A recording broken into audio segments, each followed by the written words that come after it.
gonna be explaining what Deadzones are. So in the latest patch, Fortnite, they added Deadzones to your controls, so you could change like your Deadzones right here.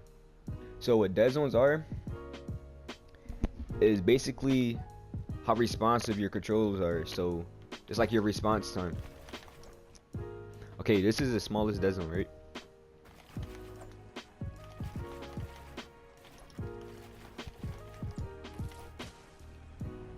So having a smaller Deadzone is gonna make your thumbstick sensitivity way faster.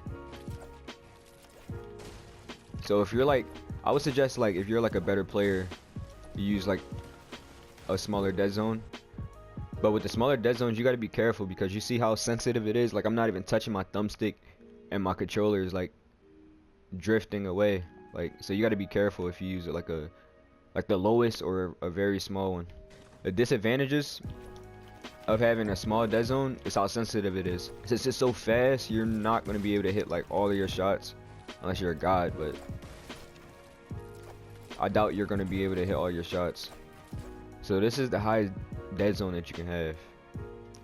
Alright, so having a larger Deadzone, basically it requires you to move your like analog stick further. Like your response time is going to be horrible if it's all the way up.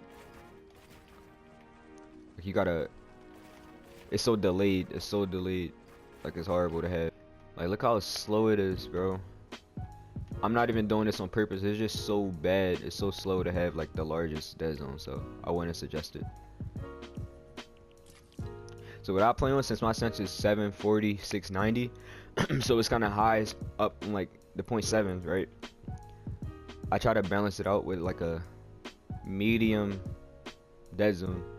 So this is a Deadzone that I play for my viewpoint for my right stick. It's 0.21. I think 0.21 is perfect because it balances out my fast sensitivity with like the steadiness and the response time and the sensitivity that I need, like exactly. If you play on like a lower sense, I would pick a smaller Deadzone to balance it out. If you play on like a higher sensitivity, I would play on a little larger Deadzone. The larger the Deadzone, the slower your response time will be. The smaller the Deadzone, your response time will be almost instant. Like your sensitivity is going to be higher.